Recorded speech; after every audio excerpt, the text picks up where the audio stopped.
तो गाइस नमस्कार, स्वागत आपका एक बार फिर से आपके गांव भाई के YouTube चैनल और आपके गांव भाई के रिएक्शन वीडियो में। तो आ गए हैं हम फिर से एक नए रिएक्शन के साथ। तो भाई आज का रिएक्शन शुरू करते हैं। उससे पहले आपको खुशखबरी देना चाहेंगे कि पहाड़ों में बारिश बहुत ज्यादा हो रही है। आज सुबह से अच्छी बारिश हो रही है। तो कैसा है मौसम आज का और किस तरह का आज का मौसम है? वैसे तो अभी भी हल्की हल्की बारिश हो रही है और पीछे से बहुत तेज बारिश भी आ रही है, लेकिन हमने अभी 1 घंटे पहले एक मौसम अपडेट लिया था। थोड़ा सा जब हम मतलब यहाँ पे थे तो हमने कहा यार मौसम अपडेट ले लेते हैं बारिश का। तो आइए पहले मौसम अपडेट देखते हैं। तो गाइज आज का मौसम देखिए आप। इस समय आज संडे का दिन है और भाई इस समय लंच का टाइम हुआ है, लेकिन बारिश जो है वो बहुत तेज़ हो रही है पिछले 1 घंटे से, और रुक रुक के बारिश हो रही है लेकिन हवा के साथ। और जैसे कि मैंने बताया कि दक्षिण से उत्तर की तरफ आजकल की हवाएं चलती हैं और उसके साथ में ठंडी हवा और बारिश, इतनी उमस हो रही थी। तो ये हमारा उत्तर साइड का मौसम है। ये बिल्कुल आप देख सकते हैं इसको, ये उत्तर साइड का मौसम है। और अब आइए पूरब की तरफ नज़र डालते हैं। तो पूरब की तरफ ये जो मकान दिख रहा है सामने, तो ऐसा, और ये है हमारे पूरब साइड का मौसम। और ये दक्षिण साइड में जिधर हम बैठ के वीडियो बनाते हैं वो अखरोट का पेड़ भी दिखाएंगे आपको। तो ये है वो पेड़ भी, ये दक्षिण दिशा का मौसम। तो चारों तरफ जहाँ कहीं भी देखो मौसम बिल्कुल आज जो है बारिश वाला है। और आज सुबह से ही मौसम विभाग ने बारिश की भविष्यवाणी की थी, लेकिन बहुत दिनों से ऐसा चल रहा था कुछ परसेंट के हिसाब से, तो हमें बिलीव नहीं हो रहा था। हमने कहा यार इस तरह से तो रोज़ ही चलता है, तो क्या पता बारिश हो या ना हो। और अब मौसम विभाग ने एक खुशखबरी और भी दे दी है कि अब मानसून जो है शीघ्र ही शायद उत्तराखंड में प्रदेश में प्रवेश करेगा, क्योंकि जो है दक्षिणी पश्चिमी जो विक्षोभ था वो अब पूरी तरह से सक्रिय हो चुका है। तो ऐसा लगता है मौसम वैज्ञानिकों को कि अब इसको प्रदेश में एंट्री करने में कोई दिक्कत नहीं होनी चाहिए। तो शायद हफ्ते दिन के अंदर हमारे उत्तराखंड में मानसून प्रवेश कर जाए, ऐसी उम्मीद है। क्योंकि शहरी इलाकों में गर्मी से लोग बेहद परेशान हैं और अब तो चिपचिपी वाली गर्मी भी शहरों में हो गई है, तो लोगों को बारिश का बेसब्री से इंतज़ार है। तो ये रहा आज का वेदर अपडेट। आने वाले 24 घंटों का अपडेट ये है कि बारिश लगातार प्री मानसून बारिश होती रहेगी, यानी कि मानसून से पहले की जो बारिश होती है वो होती रहेगी। तो ये था आज का मौसम अपडेट। बहुत बहुत धन्यवाद। तो ये था आज का मौसम अपडेट, देखा आपने। तो आज का मौसम जो है अभी भी बारिश का है। तो बहरहाल मौसम अपडेट आप देख चुके हैं। फिलहाल इस बीच में बारिश तेज भी हो रही है, अभी आज चल ही रही है। तो अब आते हैं आज के रिएक्शन पे। तो भाई ननंद ने भाभी को ऐसे पटका, ऐसे पटका, तो कहते हैं ना कि सिर मुड़ाते ही ओले पड़े। वही कुछ हुआ है इस समय फ्लैपी के साथ। अब फ्लैपी मैं इसलिए बोलूंगा क्योंकि आज का मेरा जरा जो शब्दों का वार है वो थोड़ा ज्यादा है, तो इसलिए मैं भी अब स्पष्ट नहीं बोलूंगा भाई। जो उनके ग्रुप के रिएक्शन चैनल वाले बोलते हैं वही भाषा यूज करनी पड़ रही है। तो यानी कि ननद ने जो है भाभी को बिल्कुल औंधे मुंह पटका। और क्यों पटका, क्या पटका, आपको ये पता नहीं होगा और मैं किसकी बात कर रहा हूं बहुत से ऑडियंस को तो ये भी पता नहीं होगा, बट बने रही वीडियो में। तो बात ये है कि जब भाभी अपने किसी केस के संबंध में शिवपुरी जाती हैं, क्योंकि उनके ससुराल वालों ने उन पर केस डाला हुआ है, और जब केस डाला हुआ है तो इस बहाने वो शिवपुरी जाती हैं, क्योंकि वो अपने वीडियो में बताती भी हैं कि भाई मतलब मुझे किसी केस के मामले में शिवपुरी जाना है, क्योंकि कल को कोई रिएक्शन चैनल वाले या कोई अदर लोग ट्रोल करेंगे कि यार मतलब ये तो अलाने जा रही है, फलाने जा रही है। तो उन्होंने स्पष्ट किया कि भाई मैं जो है किसी अदर चीजों के कारण नहीं, अपितु अपने केस के कारण मैं शिवपुरी जा रही हूँ। अपने केस के संबंध में मैं शिवपुरी जा रही हूँ, कोर्ट जा रही हूँ। और वहां से उसके बाद बच्चों से मुलाकात का भी कुछ वो था कि भाई दादा दादी से बच्चों से मिलवाना है। तो जब वहां जा ही रही हूँ तो क्यों ना दादा दादी से भी मुलाकात करा दी जाए। अब आप लोगों ने जो इन मामले को मतलब इस मामले पर नजर रखते हैं, जो हमारी ऑडियंस हैं, उन्होंने देखा होगा कि सडनली वहां पे क्या होता है कि जब फ्लैपी जाती हैं फार्म हाउस में, तो वहां पर जो छोटी लड़की है वो प्रतीक्षा करती है। मतलब अब लोग तो ये कह रहे हैं कि प्रतीक्षा करती है, बट ननद के अनुसार ये था बात कि ननद वहां पे अपने दोस्त के साथ कुछ फोटो शूट कराने गई थी।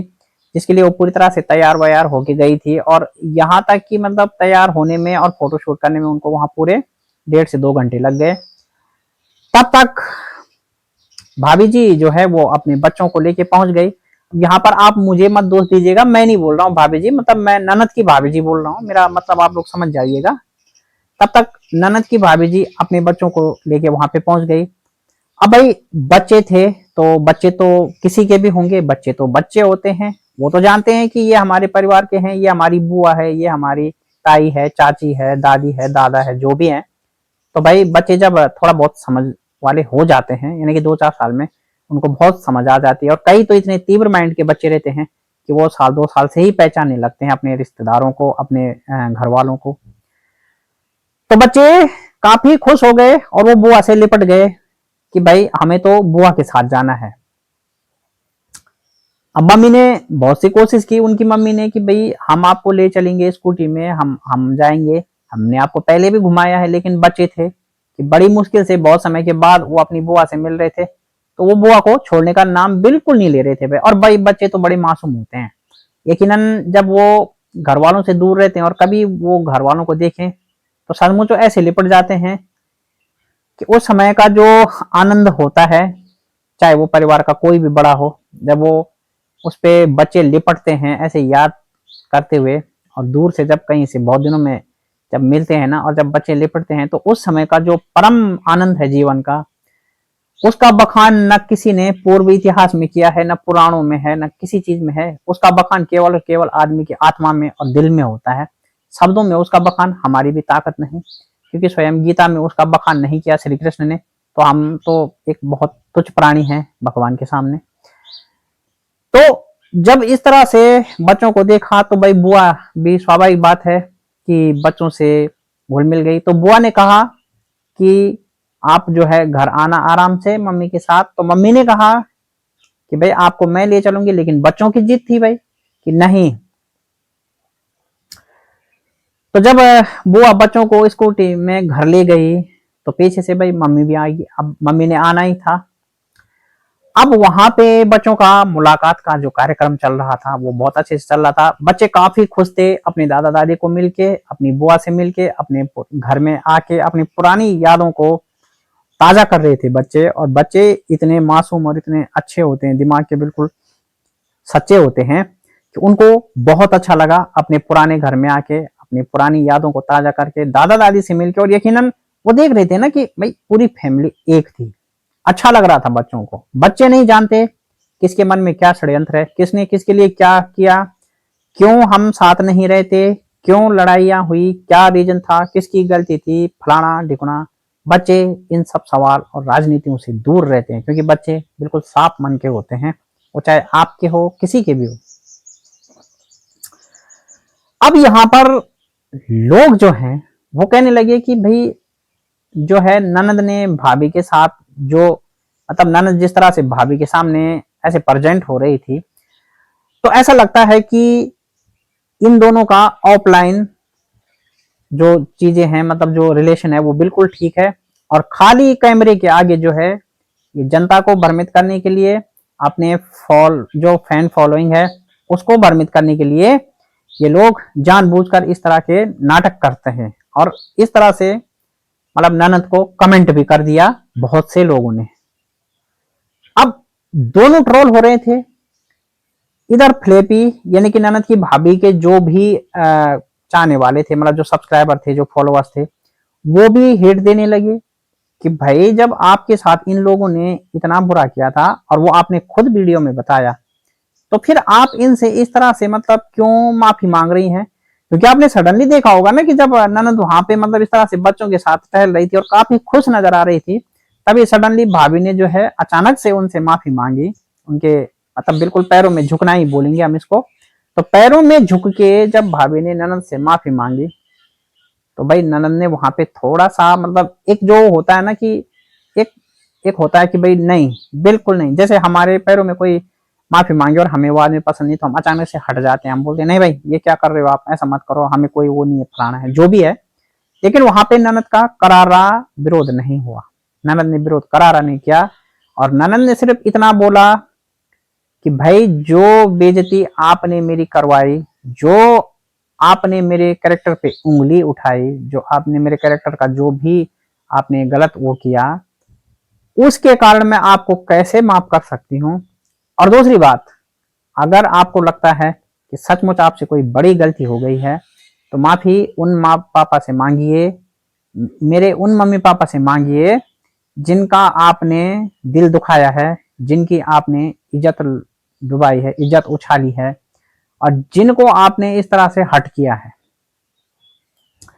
तो भाई वहां पे भाभी जी का कहना था कि मैं उनसे भी टाइम रहते माफी मांग लूंगी, लेकिन ननद ने कहा नहीं, अभी माफी मांगी है, टाइम है, ये भी बस बोल दीजिए, आपको सॉरी बोलने में क्या दिक्कत है? क्या आप इतना भी नहीं झुक सकती? आप जब मेरे पैरों में झुक सकती हैं तो उनके पैरों में क्यों नहीं झुक सकती? भाई आप रोल आकर बड़े हैं आपसे। लेकिन गाइस यहाँ पर जो है भाभी अपने जो एटीट्यूड है ना उस पर बरकरार रह गई भाई। अब मैं इसको एटीट्यूड क्यों बोल रहा हूं? जब आप ननद के पैरों में झुक सकते हैं तो आप अपने से बड़े के पैरों में क्यों नहीं झुक सकते? और जो रिकॉर्डिंग आपने सुनी होगी, आपकी जेठानी ने चलाई थी, तो सचमुच वो रिकॉर्डिंग तो सुन के यार आपको कोई भी माफ नहीं करेगा भाई। और ये जो चीजें हो रही है ना, आपको पहले बहुत से पब्लिक सपोर्ट कर रही थी, लेकिन अब देखा जा रहा है कि भाई आपके सपोर्ट में पब्लिक धीरे धीरे आपके विरोध में होती जा रही है। हाँ, कुछ कुछ लोग हैं जो आपको बिल्कुल आंखें बंद करके सपोर्ट करते हैं कि भाई आप जो भी कर रही हैं वो सही कर रही हैं, लेकिन कुछ मामलों में आपकी गलती है, और जो समझदार ऑडियंस है वो आपकी गलती बता रही है कि भाई बिल्कुल आपने यहाँ पे गलत किया, आपको ऐसा नहीं करना चाहिए था। और भाई एक और बात, तब से लेके मैं ये देख रहा हूँ कि बहुत से रिएक्शन चैनल वालों ने भी भाई व्यू बटोर लिए हैं, और आपके ग्रुप के जो रिएक्शन चैनल वाले हैं वो तो भाई लगातार आपके ही ऊपर रिएक्शन दे दे के 4-5 साल से अपना चैनल भी चला रहे हैं। तो यार मतलब कुछ उन लोगों को भी सोचो कि क्यों आप पॉइंट देते हो किसी को। आपने देखा होगा कि जो जेठानी जी पहले आपकी तरफ बोलती थी, आपके हर सुख दुख में खड़ा रहने की बात करती थी, आज वही जेठानी अपने चैनल पे बहुत से मेहमानों को बुला के कॉन्फ्रेंस में केवल और केवल आपकी विरोधी बातें होती है, आपको टारगेट किया जाता है, आपकी गलतियां गिनाई जाती हैं, और जो भी कुछ होता है वीडियो टोटल और टोटल आपसे संबंधित होता है। आपने देखा होगा पहले कि जेठानी जी केवल और केवल अपने से संबंधित, अपने घर वालों से, अपनी बच्ची से संबंधित, अपने हस्बैंड से रिलेटेड चीजें, कि किस तरह हस्बैंड के साथ उनका विवाद है, किस तरह उसमें कोर्ट केस में ये हुआ, घर के लिए क्या किया, फलाना क्या हुआ, क्या नहीं हुआ, चीजें उस पर केंद्रित थी। लेकिन भाई आपने बैठे बिठाए मुद्दा दे दिया, और जेठानी को बैठे बिठाए मुद्दा भी मिल गया, क्योंकि मुद्दे और चीजें तो शायद जेठानी जी के पास पहले से थी, क्योंकि उनका भी अपना बहुत बड़ा नेटवर्क है भाई, है ना। और इधर देहरादून से जो रिएक्शन पड़ रहे हैं उनका भी भाई नॉलेज काफी बड़ा लगता है, क्योंकि शायद आपके चैनल को महीनों से फॉलो, वर्षों से फॉलो कर रहे हैं, इसलिए भाई चप्पे चप्पे के बारे में जानती हैं देहरादून वाले भी। तो उनका भी बहुत तगड़ा रिएक्शन पड़ रहा है भाई, बहुत तगड़ा रिएक्शन मैं देख रहा हूँ, और देखता भी हूँ कि भाई व्यू भी बहुत तगड़े जाते हैं। और यकीनन यार आपको जिस तरह से इस बार करारे तमाचे पड़ रहे हैं ना, और जो तमाचा आपको ननद ने मारा है, क्या तमाचा मारा यार, किस तरह से, मतलब Q&A किया, क्वेश्चन आंसर में क्लियर बोल दिया कि कोई भी बात नहीं होती है, और ना मुझे पहले जैसा कभी रिलेशन हो पाएगा, क्योंकि जब एक बार बेटी बोल के मतलब कैरेक्टर पे इतनी उंगली उछाल दी, तो यार बेटी और माँ का रिश्ता तो खराब नहीं होना चाहिए, इसलिए अब वो बेटी माँ वाला संबंध तो हो ही नहीं पाएगा। और सचमुच ये बात बिल्कुल भाई ननद की सही भी है, अगर किसी को किसी ने मतलब किसी को बेटी बनाया है, तो एक माँ बेटी की इज्जत इस तरह कैसे उछाल सकती है? क्या जो 2 छोटी बच्चियां उनकी हैं, भाभी की, मतलब ननद की जो भाभी हैं, उनके जो 2 छोटी बच्चियां हैं, क्या कल को उनकी भी इज्जत ऐसी उछाली जाएगी? क्या कल को उनकी भी इज्जत उनकी माँ ऐसे उछाल सकती है? जब वो तीसरी बेटी की उछाल सकती है, तो क्या उन 2 बेटियों की भी उछालेगी क्या? तो भाई गाइज ये मामला है, और इस मामले में बड़ा घपला सपला है। तो मैं 2-4 दिन से इस पे कंटेंट बनाना चाह रहा था, लेकिन यार मेरे को टाइम नहीं मिला, तब तक और सब्जेक्ट मिल गए, बट आज मुझे लगा कि नहीं यार, मैंने कहा पहले इसी पे बनाता हूँ। तो फाइनली यही हुआ कि भाभी ने बड़ी उम्मीद से माफी मांगी थी, पर तब भाभी ये नहीं जानती थी कि उनको ननद के हाथों पड़ेगा करारा तमाचा, और तमाचा भी इतना भयंकर कि अब भाभी औंधे मुंह गिरी। और तमाचा जब ननद का पड़ा तो भाभी रोते रोते ब्लॉग डालती हैं कि अब जो है उनको लगातार सब कोई गलत समझ रहे हैं, किस किस को सफाई दें, किस किस को क्या दें।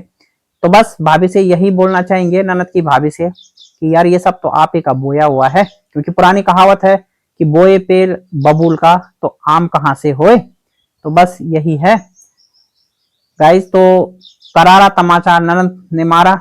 आप इस पर जो जानकार दर्शक है क्या समझते हैं? क्या ननद का तमाचा बिल्कुल सही था, या फिर ननद को रहम दिली दिखानी चाहिए थी कि नहीं, जब भाभी झुक रही है तो माफ कर देना चाहिए था, या फिर आज ननद की भाभी के साथ जो हो रहा है ये उनके ही किए हुए कर्म है? आखिर रियलिटी क्या है? और क्या इस समय जेठानी जी जो मौके पे चौका मार रही हैं, क्या उनको ये चौके मारने चाहिए? क्या है सिस्टम? कौन इस मामले में सबसे जबरदस्त है और किसकी गलती किस पे भारी पड़ रही है? आप कमेंट सेक्शन में अपनी राय जरूर दीजिए।